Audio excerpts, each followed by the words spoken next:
And now, BillyCBoxing.com presents Thumbs Up, Thumbs Down with Billy C. Here he is, Billy C.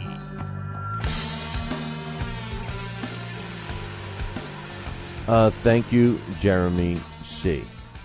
We're coming at you from the Billy C. studio in Lake George, New York. I'm Bill Calogero, and it's time for BillyCBoxing.com's professional boxing's Thumbs Up and Thumbs Down for today, October 11th in the year 2012. First and foremost, I got to remind everybody, don't forget about calling your local television provider and tell them that you want Fight Now TV added to your sports channel lineup. It's that simple. Pick up the phone and call them. You get 24 hours a day, 7 days a week, combat sports.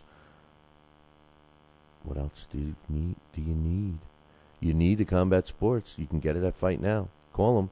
For all the information about the channel, you can find it on their website, www.fightnow.com. Today, we got a couple of thumbs up and only really one thumbs down. Thumbs up goes to the return of former world flyweight champion Giovanni Segura. You know, got to give a shout out, a clap, whatever. I love this guy, man. Giovanni Segura is one of the most exciting fighters that you can watch. Hopefully you've heard of him. If you've never seen him fight before, go back and punch him up, get some video of him, watch him fight. He's exciting with a capital E. He left the boxing world after losing his fight. He got some time. He healed up, made a decision. He's still young, and he's making his triumphant return December 8th.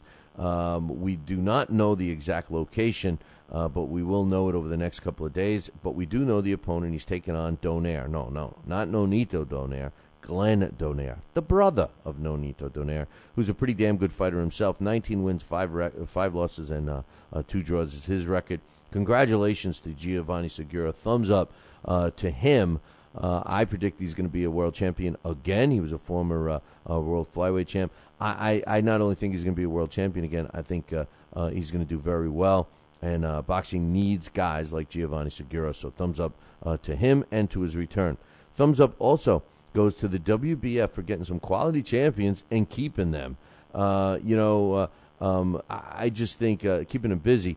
I think that it's important that sanctioning bodies, it's bad enough we got to deal with them, but number one, we got to have legitimate champions, and number two, we got to keep them busy. Now, the WBF has been revamped. I told you guys that the WBF is going to be something that's going to be reckoned with over the next year, and they're slowly, actually, they're doing it quickly, more quickly than I thought.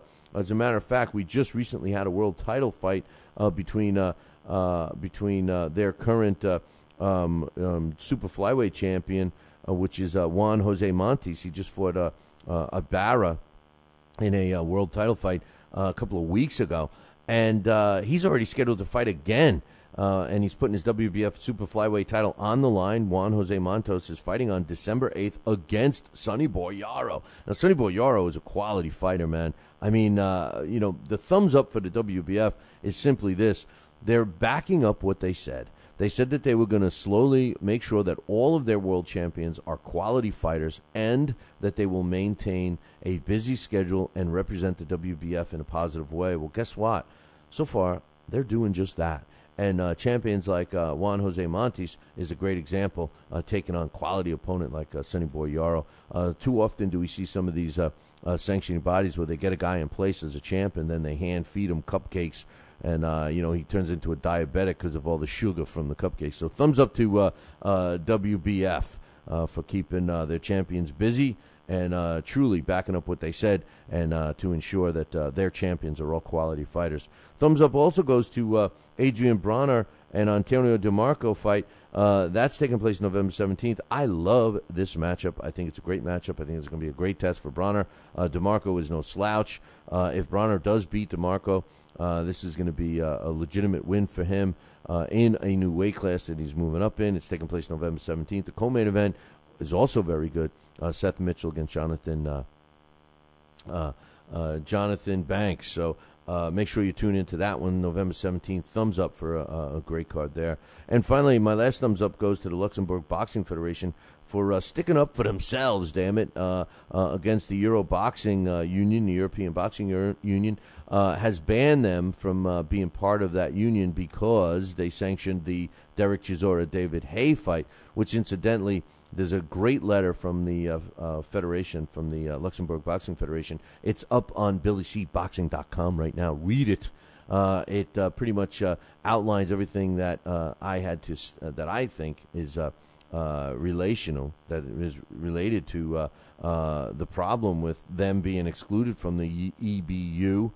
And it's also, excuse me, it's also shows us some other stuff about how some of these other sanctioning bodies chastised the Federation, and they're all welcoming back not only David Haye but Derek Chisora. So it was all a big scam with the BBBSC not wanting the Luxembourg Boxing Federation for doing a show in England. I mean, that's what the bottom line was. Read the letter. Thumbs up to the Luxembourg Boxing Federation. And finally, our thumbs down. I only have one.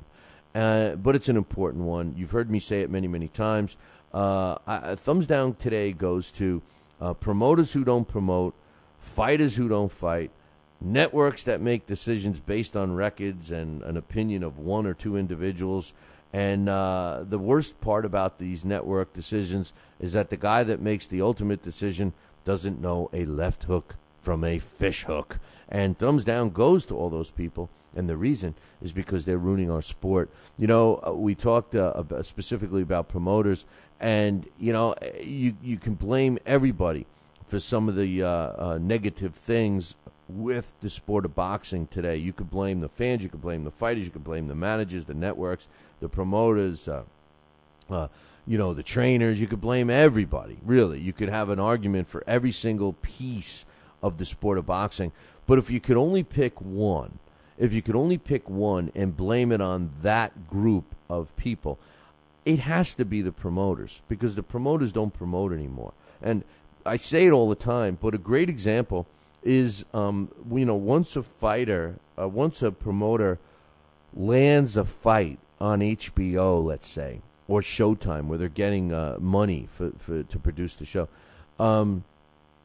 they don't sell tickets anymore. They don't go through the routine. They don't make it a household name. You know, we were talking yesterday, Joe Santoliquito was talking about Nonito Donaire. And, you know, he was like, well, you know, Nonito Donaire isn't even as popular as he should be. You know, and he was right. You know, guys like Andre Ward, we talk about it all the time. He's not as popular as he should be. You know, Chad Dawson, he's not as popular as he should be. Why? Because the promoters don't promote. They get them the fights, they get them on TV, and then they sit back and you know, somehow make the money just from the TV revenue, and they don't care about the tickets. The last evidence you want to see about that is the most recent evidence, I should say. Go look at that last HBO fight where we had 3 really good matchups on HBO, and when you look around in the audience, there was a lot of people dressed as empty seats. That shows you one thing. The promoter didn't promote to sell tickets. All he cared about was the money that HBO paid him, and put the card together to fall within that budget and make his money. That's the way it is. That's the truth. I know the truth hurts sometimes, but check it out. You'll see what I mean. Hey, man, that concludes our thumbs up, thumbs down for today. Make sure you tune in tomorrow. Ciao, baby.